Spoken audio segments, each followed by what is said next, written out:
Dollar. Dirt and money, no soul. Had to go and get it, ain't no time to kick it. Got a stack of flip for my foes. Dollar. Please tell me you can hear me. Don't turn your back and don't neglect me. Just let me know if you need me. Dollar. Let me watch out for my partners. Keep my money long, get my team strong. Let me run away from my problems. Yep, what's good, original crew, man? We're back today, man. We got Mr. Ballen with a catastrophic mystery only one Australian could solve.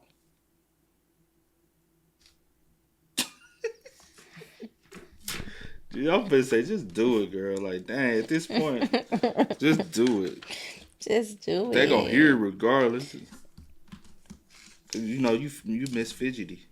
God, she can't stay still for two seconds. That was 2 seconds. I stayed still. That was barely even 2 seconds. You hit that 2, you was like, oh boy, I can move. That was too long. Hey man, with that being said, before we get into it, make sure you check out the links in the description box down below. You already know where to go. If you want the first part, you gotta do it. Check out down below. Also, if you enjoyed today's visuals, liking it with a thumbs up. You ready, Miss Fidgety? Mm-hmm. She like, I can't sit still, man. I got it, man. That's the boring I really life. can't. I really can't. Okay, come on. Me on the other hand, I can sit still. Sometimes you be like stuck. Sometimes you be stuck. We are totally opposite stuff. We are total. And then we get on camera, we are totally opposite. She be trying to be so quiet, and I'm like, that is not her, y'all. Y'all like that is not. I don't try to be quiet. You just talk a lot on camera, and I just let you do you. Y'all know. Y'all be like, she don't never really be talking. I be so proud. Nope. She. I be like, oh, look she's at him. 100% totally opposite. On camera, I can see it literally. When days we don't record, I'm quiet 24/7. That whole day. No, he not. I am quiet. I'm quiet, bro. He talk from the time I don't. No, I do not. From the time we see each other, talking. I don't. Well, not always. Because first thing in the morning, I don't like talking. No. But let's go. I can be quiet the whole day. You want me to tell you who's gonna be calling, blowing me up? Your mama. You. Your mama. No, the other day. That's why at one point I said, bro, I'm not answering this phone no more. I was trying to get something for you. No, you just kept calling back to back. Yeah, this is time to vent. Let's go. Let's get into the video. Yo, those who married and stuff, trust me, y'all understand. Those been in a relationship for a while, you understand. You want to be left alone, and she just want to. You gotta cherish those moments. Don't take nobody for granted now. Don't take me for granted. Let's go, man. It's a Mr. Ballen. Let's get it, y'all. Oh, let me put it on the camera. Let me be honest.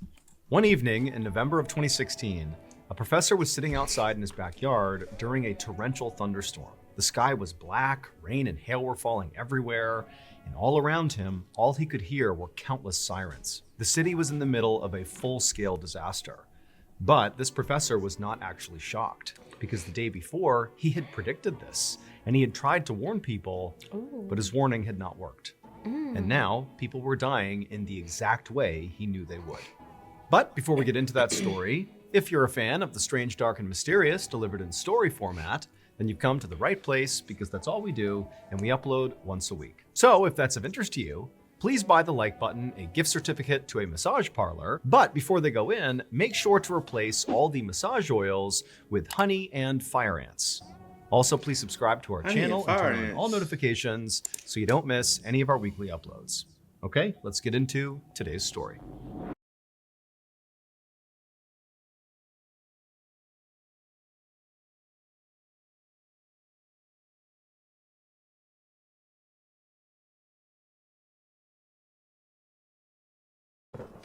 At 5:30 p.m. on November 21st, 2016, Jodi Santoro, who was a 21-year-old mother in Melbourne, Australia, woke up to the sound of her 4-month-old son crying. Outside, there was this horrible thunderstorm going on. All this rain and hail were pelting the roof, and the wind was so strong that all the windows in the house were rattling. Jodi reached over and grabbed her phone on the nightstand and checked the time, and she saw right away that she had overslept. However, it had been a really hot day that day, and she was so drained from the heat and also taking care of a 4-month-old that she wasn't really surprised she had overslept. But as the sound of her son's cries intensified, Jodi knew, no matter how tired she was, she needed to get up and go tend to him. But the instant her legs swung off the bed and she actually tried to stand up, she knew something was wrong, and it had nothing to do with being tired. She had this incredible sense of dizziness come over her, and then her chest suddenly tightened up to the point where she could barely even breathe in. She found herself grabbing the bed just to steady herself. However, as alarming as this was, Jodi didn't panic. She knew this feeling. She had been dealing with asthma for years, and she knew this was the start of an asthma attack. And so Jodi reached over for her inhaler on the nightstand. She picked it up, brought it to her lips, pressed it down, and then took in a measured breath of the medication, expecting to pretty much immediately feel relief. But she didn't. The inhaler wasn't working. Jodi again pressed down the inhaler harder this time and took a bigger breath in, hoping that a bit more medication might do the trick. But again, it just was not working. And so now with panic rising inside of her, as she's, still struggling to breathe, her son is still freaking out and she can't tend to him. And all she was thinking is, I have to get my nebulizer, which is basically a more robust version of an inhaler. It provides more medication more quickly into your body. However, the nebulizer, which was just over in her closet, required some setup. And she knew she felt so frantic right now and she was shaking so much that she didn't think she'd be able to set it up or even set it up in time before she passed out. Just then, her fiance walked into the bedroom, drawn there by the sound of their son crying. But the second he walked in, his attention was not on their son, it was instead on Jodi, who by now was clutching the bed and kind of hobbled over and very clearly having some sort of medical emergency. Jodi turned to him and began to say, I can't breathe. But her fiance already knew she had asthma. He knew what these attacks looked like. And so without even needing to be told, he rushed to the closet, set up her nebulizer, and then put the mask right over her face. And as soon as it was, Jodi took in the biggest inhale she possibly could, really believing this was going to stop the asthma attack. But just like the inhaler, the nebulizer didn't work. It felt like with every breath she was taking, her lungs were shrinking, not expanding. And so Jodi turned to her fiance and croaked out, call an ambulance, her voice barely audible. And so her fiance, who also was now beginning to panic, grabbed the phone, and as he was talking to the dispatcher, trying to relay all the details of what was happening, outside this thunderstorm was only getting worse and worse. The hail and the rain were battering the sides of the house and all the windows were shaking. I mean, it was absolute bedlam inside of this house. The next few minutes were torture for Jodi. She laid on the bed waiting for paramedics. Her breaths at this point were so small, so shallow, like she knew she was about to pass out any second. And then finally the paramedics rushed inside. She knew there were 2 people in the room, but it was so chaotic. And all she could say when they showed up in the room was, I'm going to die. I'm going to die. The paramedics lifted her off the bed. They put her on the gurney. And as they wheeled her out the door towards the ambulance, her world went totally black. The paramedics rushed Jodi to Sunshine Hospital, and on the way, they tried to stabilize her by squeezing these oxygen bags, forcing oxygen into Jodi's lungs. And as they were doing that, Jodi's fiance was following the ambulance right behind, white-knuckling the steering wheel, praying his fiance was going to survive this asthma attack. When the ambulance finally arrived at Sunshine Hospital, the emergency room was mayhem. Paramedics quickly wheeled Jodi in on her gurney, shouting out her vital signs to the doctors waiting near the door. Her fiance, meanwhile, watched helplessly as the medical staff surrounded her and inserted IV lines, hooked up monitors, and began intubating her to force even more oxygen into her lungs. But fortunately, this rapid medical intervention, once Jodi got to the hospital, appeared to work, because not long after getting there, Jodi did begin to stabilize, not enough to suggest that she was actually all better, but her condition basically began to improve. However, the moment she began to improve, instead of the medical team, talking to her and figuring out what happened and making sure she really was on a path to recovery here, instead, the medical team literally ran out of her room, back out to the front of the ER, because by this point, the Sunshine Hospital ER was overflowing with patients. There were all these people in the waiting room and also outside, and basically everybody had the same symptoms as Jodi. They couldn't breathe. There were people slumped on the ground against the wall, screaming for help. I mean, the medical team was totally overwhelmed. And on top of that, there were ambulances literally lined up around the block waiting to drop off patients. There just wasn't any more space. But nonetheless, doctors and nurses and the medical team at the hospital worked furiously, moving from one patient to the next, sometimes in an exam room, sometimes out in the waiting room, sometimes outside. It's wherever the patients were. But the weird thing is all these people, they had the same symptoms, these severe asthma attacks, yet many of the people that were showing up had never had asthma in their lives before. So how was this happening? This went on for hours and hours. And really, the situation in the hospital only continued to get worse, with more and more and more patients showing up with worse and worse symptoms. And so during this madness, Jodi, who really hadn't gotten better, she just stabilized, she actually was moved out of the emergency room and over to the ICU, pretty much just to create one more space for new patients. And so in the ICU, Jodi's fiance sat next to her, gripping her hand, listening to the sound of the monitors beeping steadily all around her. Outside the room, he could see doctors and nurses and medical staff sprinting up and down the hallways, looking frantic and worried. He had no idea what was happening here. He just hoped Jodi would be okay. But it would turn out there actually was someone who knew exactly what was going on. A university researcher named Philip Taylor had actually predicted this the day before.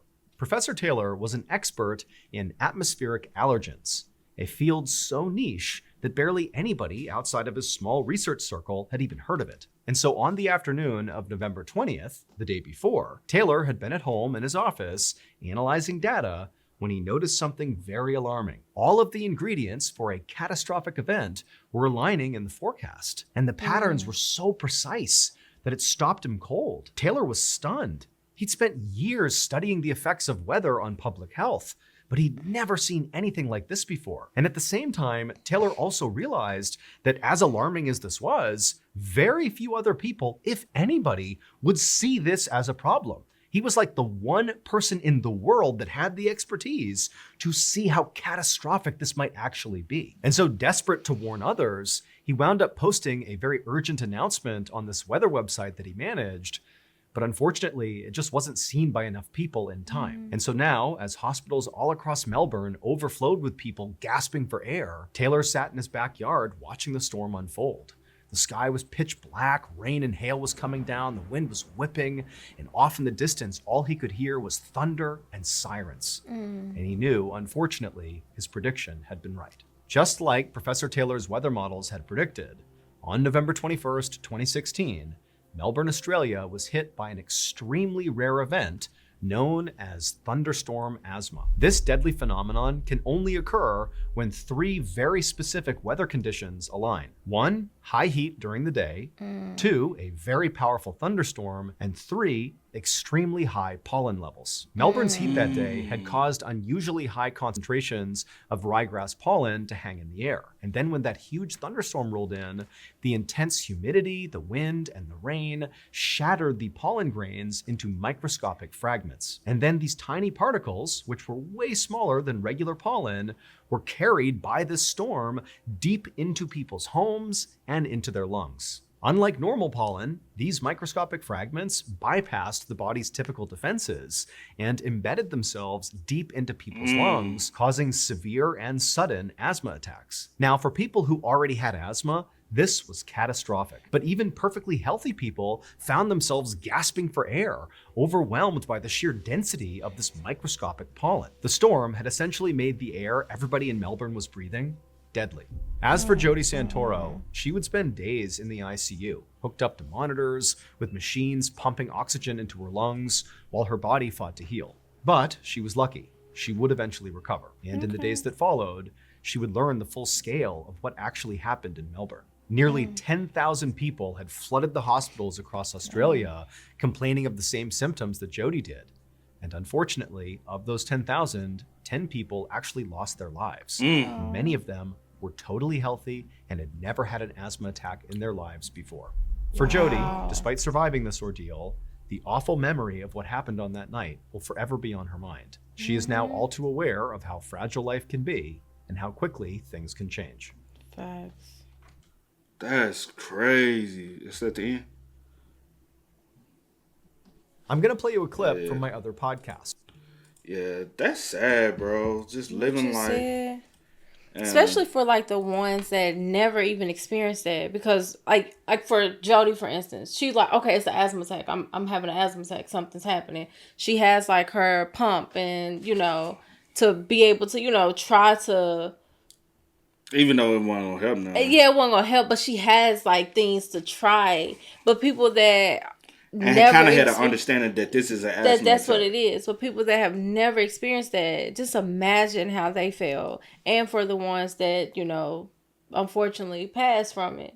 That's sad to even think about. Like, you perfectly healthy one day, and a thunderstorm, pollen, high heat, cause you to like lose your life. I never even thought about anything like that to even like, you know what I'm saying? Right? Like, that's one of them things that, like, very, very one-off. I'm things. like, okay. But I guess this is like, I know like high heat, people can have like a heat stroke or something. Like, that's one thing. Yeah. Then thunderstorm, lightning and stuff. Somebody can get struck by light. That's one thing. Pollen, okay, it'll mess with your outlet. But like, all three together can cause someone's like. I'm like you. I never knew that. But you learn something new every day. Yeah, that's the reason why, like, honestly, like, and then, like you said, if it wasn't for him and a very small group of people, we wouldn't even know, bro. Yeah, it just would have been a bizarre phenomenon that happened, and that so many people were, and he's probably still would have people, like, not understanding what's going on and trying to research and don't even know where to start to even get the information that you need to even, like, head you into the right direction of what's going on. And I do wonder, I know he put it out and he tried to warn, people, but I'm wondering, is there anything that could have even, like, been done to prevent because it don't seem like it affected 10,000 people, not but her husband didn't have any, the baby did, and it was just Jodi, so I do wonder. Or possibly did the baby experience it, that's the reason why the baby was crying. But not at that degree. Yeah, but I just wonder, like, why, it affects some, not all, since everyone is in this, area or whatever the case may be, and what could you have done to prevent it? Yeah. Because she was already in the house, unless she was out earlier that day. Like, I don't know. Like, those details. But I'm glad she recovered, but rest in peace to all the ones, the 10 that did lose their life. Fast, but yeah. Hey, man, y'all spam us up in the comments. Y'all let us know y'all thoughts about it for us in the comment section down below. But until next time, y'all know how it go, man. I do go by the name DJ New Kid. This is Sierra Nicole. We are. Kid and C. We are. Peace. Time to kick it, got a stack of flip for my foes. Dollar. Please tell me you can hear me. Don't turn your back and don't neglect me. Just let me know if you need me. Dollar. Let me watch out for my partners. Keep my money low, get my team strong. Let me run away from my problems.